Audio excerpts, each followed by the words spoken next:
We are at the forefront of many innovative and exciting things developing in the world of senior living. With Tim Mallad, CEO of Forefront Living, as our guide, this show will shine a light on how older adults can embrace these changes to live active, happy, fulfilling, and thriving lives. Through discussions with senior living and hospice professionals, architects and designers, and people of all ages, will help today's seniors envision the art of the possible and take steps toward achieving the future of their dreams. Welcome to At the Forefront. Welcome to On the Forefront. I'm Tim Mallad, CEO of Forefront Living. We have a very special podcast today. Everyone has a story. If you've lived, you have a story to tell. However, not everyone thinks that their story is important. Today we're going to focus not only on the importance of sharing our stories, but of recording our stories as well. I'm excited today, especially excited. I have a good friend here today to talk about his particular story and to share with us the importance of storytelling, and his name is Walter J. Levy. Walter was born in Ortelsburg, Germany, June 9th, 1922. At the age of 12, he moved to Königsberg, Germany. Both cities are now in either Russia or Poland and were part of the German province or state of Prussia, East Prussia, actually. Walter and his family immigrated to the United States in 1938 on the eve of Kristallnacht. Walter's family was persecuted for being Jewish, and as the tensions rose and the persecution rose by the Nazis towards the Jews, Walter's family was one of the few that was able to get out. His family arrived in the shores of the United States just past the 4th of July and ultimately arrived in Fort Smith, Arkansas, where Walter had the unique distinction of attending high school in the morning and, because of his English skills, grammar school, 3rd grade, I believe, in the evening. While in Fort Smith, Walter met the love of his life, Hilma, and together they raised a family and ultimately came to Dallas. Walter has a unique background, and I'm going to have to refer to notes now because after 99 years he has 3 note cards for us to go over. Walter graduated from Hendrix College with a BA in Philosophic Studies in 1943. He has a Master's of Arts in Education from the University of Chicago. He has a Master's of Social Work from the George Warren Brown School of Social Work at Washington University in St. Louis. He is designated a social work pioneer by the National Association of Social Workers. Walter has dedicated his life to serving others. He has taken his experiences and leveraged them to build a better community, and has worked very closely in our community, especially with the Jewish community, where he served as executive director of the Jewish Federation and spent a number of years fundraising on behalf of the community. As I looked at his biography and did a little Google search, the word superhero came out. And I think that is what I would like to start with. I've never really interviewed a superhero or met one, but I have the privilege of calling this superhero my friend. Welcome to At the Forefront. We talked quite a bit about your background, but as we talk about storytelling, maybe we can start with your story and take us to Königsberg and your life there and how you ultimately came to the United States and what that story was. Well, in the 1930s, while we were living first in Ortelsburg, as you said, and when my father was promoted in his job to the capital of East Prussia, Königsberg, life had been good, but it soon changed because Hitler came to power. And it became more and more difficult to lead a normal life and to make a living. So while I was in school and a fairly good student, it soon became obvious that my fellow students did not want me, did not like me, attacked me, disregarded me, and teachers, some of them were friendly, some of them unfriendly, and disregarded me. It got to a point where it was really quite dangerous for me to continue, and I was what would be the equivalent of the 8th grade when the principal of the high school asked my parents to take me out because he could not guarantee my safety. And so I left school at the time. I was 13 years old, and we had to move from a beautiful large apartment to a much smaller one in a less desirable neighborhood. My father found it increasingly to make a living. He was a traveling salesman of work uniforms. And the reason it was difficult because non-Jewish merchants either didn't want to buy from a Jew or were afraid to buy from a Jew because they were concerned about repercussions. And Jewish merchants were going out of business. So this made it necessary to make major life changes, like moving to a smaller apartment, renting out one room, less desirable neighborhood, and we were planning to move to get out of Germany. We had some ideas. Our first option seemed to be what is now the state of Israel. At that time, it was a British mandate called Palestine, where 2 of my father's brothers had settled. One a farmer and the other one an electrical engineer.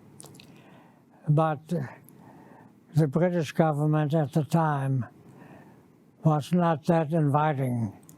And while people could move to Palestine, it was very difficult, and the numbers wanting to move far exceeded the numbers who could be taken in. My mother then took it upon herself and wrote to a cousin, a first cousin in Fort Smith, Arkansas, by the name of Jennings Stein. We knew of them. We did not know them. And requested in her letter if there was any chance that they could help us get out of Germany. In other words, be a sponsor. And the answer was most inviting. It was obvious from the beginning that Jennings Stein and his family, his siblings, were eager and would do everything to help us get out. So having a sponsor made it easier to process our immigration procedures. So, Walter, the Nazis didn't want you there. They wanted the Jews out of, their fellow Germans, the Jews out of Germany, but yet they made it particularly difficult, even though you had a place to go. And you tell an interesting story about your stamp collection, and I've often thought about that. Can you tell us about that and what happened? Well, yes, I want to reemphasize, Tim, what you said. These were very difficult and fearful times. There was daily persecution going on. When you walked on the street, when you rode in your car, when you were on the streetcar, it was a very fearful situation. the Nazis, as the Hitler Party was called, wanted to get the Jews out, but did not make it easy for them to leave Germany. And when we finally had all the papers together from Germany and from the United States, we started to pack. And what you're referring to is while we were packing in our apartment, a Nazi official was there, always looking of what we were taking, that nothing was taken that was not permitted. He did find a stamp collection that I had by the name of Stauber album, which consisted of European philately. And he stopped the packing and said, I have to take that stamp collection with me and check it with my supervisor. I will bring it back and report to you tomorrow, which he did. And he returned it to us, and that shows you that it wasn't worth very much, because there were no questions raised about what was in there. And I had it here in the United States. Eventually, I sold it to help get some money for graduate school. So Walter, you also talk about, and you and I are working on other things and have talked a lot about the way things were going just before the Kristallnacht, and your family was allowed to take possessions out, but when it came to money, I think everyone would be interested knowing, as a family, what you were allowed to take. Well, what we were allowed to take is understand that the Germans made it more and more difficult to get out as time went on. In 1938, it was more difficult than in 1934. We were able to take out all of our belongings that we had, but we were not permitted to buy anything new to take over. The concept here was that that would be easy to sell, and it would make it easier to make a living in America. So we were able to take all of our belongings, all of our clothing, but money, yes.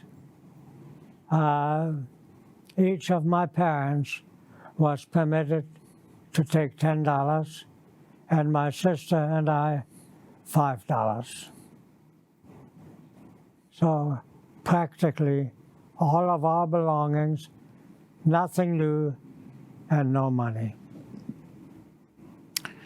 We could probably talk about your story for a greater amount of time, Walter, but I do have a follow-up question. How did you reestablish yourselves when you came to this country, and what was your impression as you came to Fort Smith?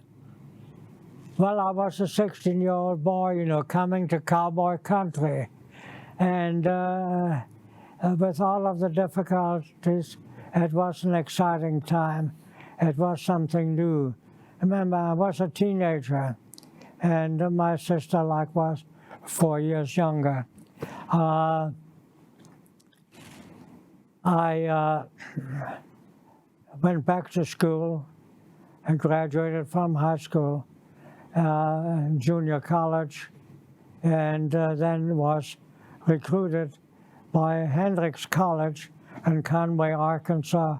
They had experience with a refugee boy from New York, and it was a good experience, so they wanted to help another one.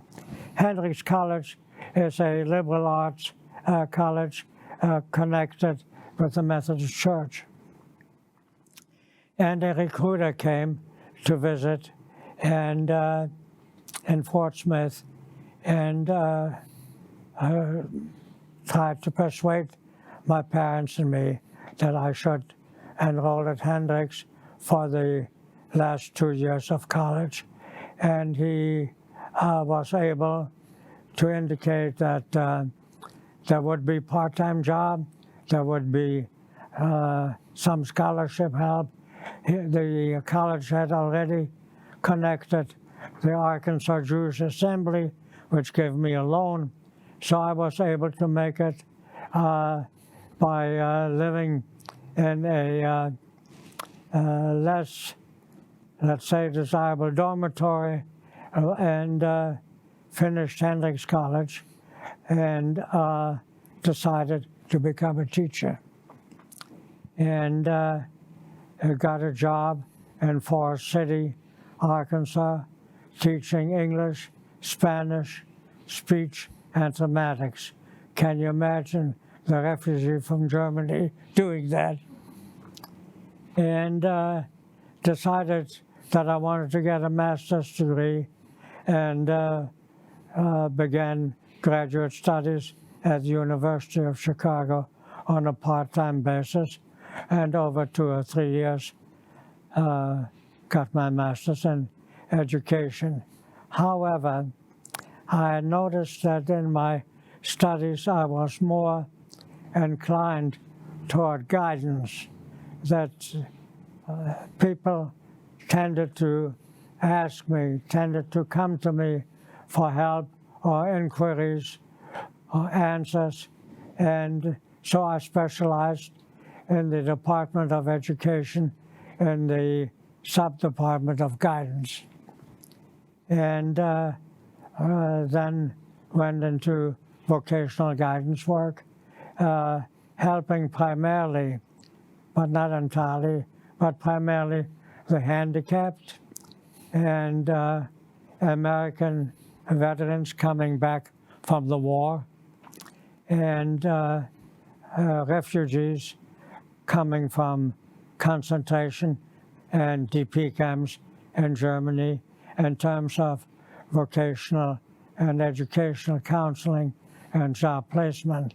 This got me more into contact with social workers, and I decided to make a career change, and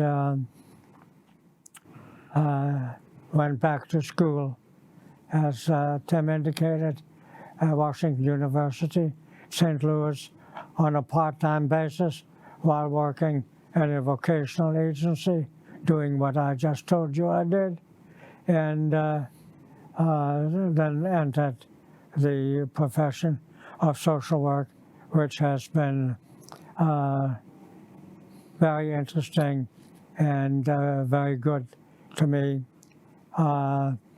I started out in community development, which is fundraising, social planning, leadership development, things like that, similar to the community council in Dallas, similar to the United Way. And I also had experience in public welfare with aid to dependent children, the blind, and aging, and eventually I became the executive director of the Jewish Federation of Greater Dallas, in which I had 2 heart attacks. I cannot blame the Federation for the heart attacks, but I can say that after I left, I didn't have one. Oh, well, Walter, out of adversity and out of those terrible times, I think was truly born a superhero, and that your family was able to come here. And we know, unfortunately, what happened and the atrocities that were committed, and how things got worse and worse. And as a friend of yours, I cannot tell you how grateful I am that twist of fate brought you ultimately to Dallas, and very grateful for what you've done for our community in general. And if anyone is wondering, how did I know so much about Walter, or how was I able to talk about his story? I received, Walter was very kind, sent me via U.S. Post his story. Walter has, actually in this case, Walter's daughter has compiled his story. It's written down, it's documented, it's there for posterity. And Walter, you have a story, and you have an extremely important story. What about other people's stories? How do we record them? Why are they important? Well, I think, Tim, we also must say, while my parents and sister and I were most fortunate to be able to come to the United States, that most of our other relatives were murdered in the concentration camps in Germany. So that is something that will never leave my thoughts, and it's important, still important part of my life. What was it that you had? Well, I'm thinking about, and you know, they didn't live, you lived. Yes. Their story lives in you. Yes. And you are bringing, and I think that's the important piece for all of us, is you've brought the story of your life, the story of your family's life forward. What is the importance of these stories? Why do we need to record them? Why do we need to continue to tell them? It is not only I, it is many people. Number one should remember what goes on in the world, the good and the bad, and the atrocities that happened during the 30s and 40s in Germany were of tremendous historical significance. You have to remember that 11 million people were killed by the Germans. This includes 6 million Jews and another 5 million non-Jews. There were pastors, there were priests, there were Poles, there were Russians, there were French. This is a mass genocide that the world should never forget. That when we record history, we should record the good and the bad. And people should know what a good many of us had to live through during the period under discussion.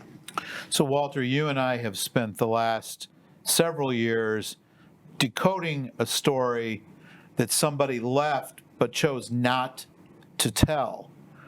Talk to me about why those difficult stories are important to tell. Yeah.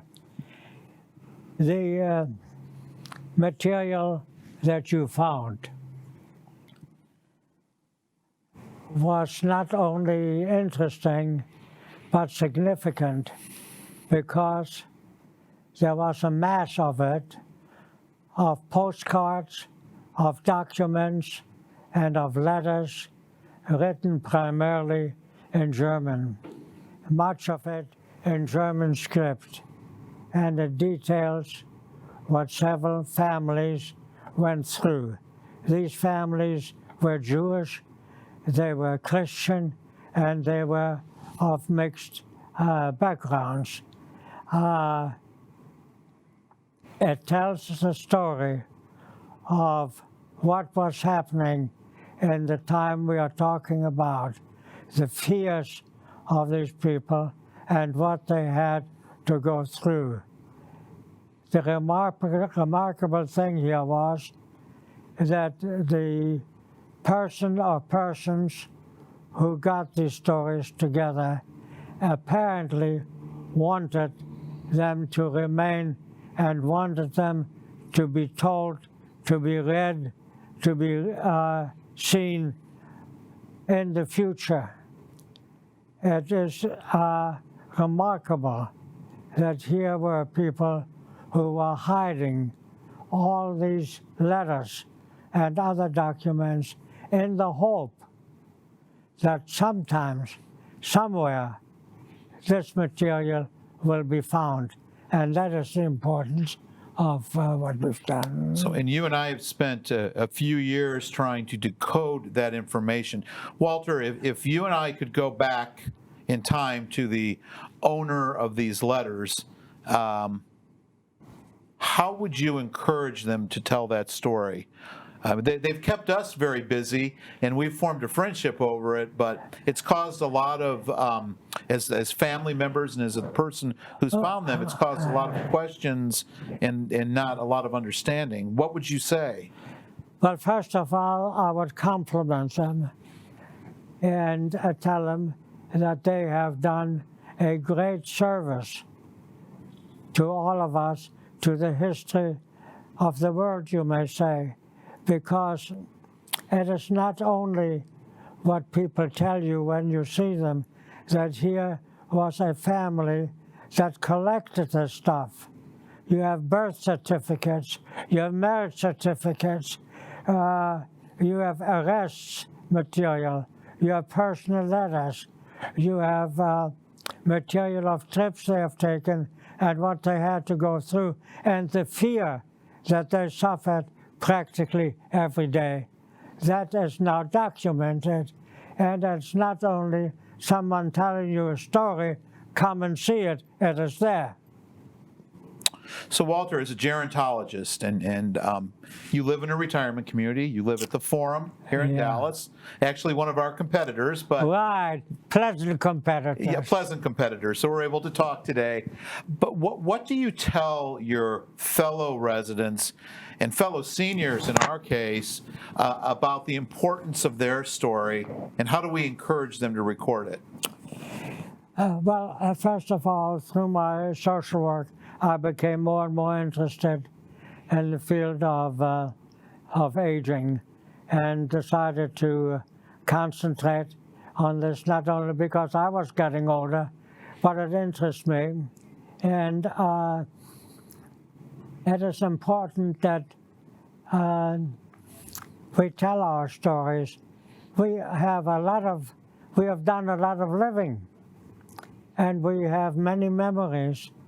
And much of this is of interest to other people. Living in a retirement facility, I hear interesting stories every day of things that happened and the importance of other family members, what they have done. And I tell you, when someone tells me, my daughter is coming to visit, or my son is coming, their faces just go up. Family is so important. It is the most important occurrence of people in retirement facilities when they have their own families come to visit or they go to them.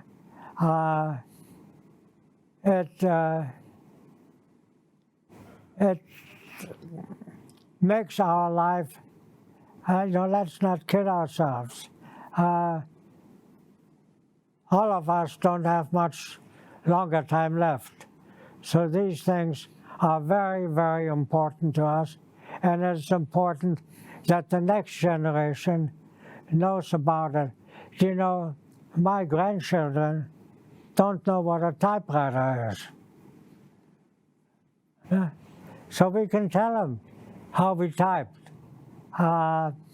They want to know, what did you do? What kind of sports did you play? Did you play soccer? Did you play baseball? Okay. We had no television. How did you entertain yourself? Well, we had a radio. So you explain what a radio is. These are things of interest not only for us to tell them, and we should not hesitate in doing so. The good and the bad. but it is of interest and importance that our progeny know about it. Well, Walter, as always, it's been fascinating speaking to you, fascinating spending time with you. I'm often... Thank you for inviting me. Well, it's my pleasure, as always. I've often been asked about my job and what the best part of my job is, and I would say today we're witnessing that. I have had just the most incredible opportunity to hear stories like yours, to learn from stories like yours. They have enriched my life personally in so many ways. If you have a story, I think both Walter and I would say record it, share it. If you'd like to share it with us, there's an email link. Again, this is Tim Mallad with Forefront Living, and we thank you for your time today.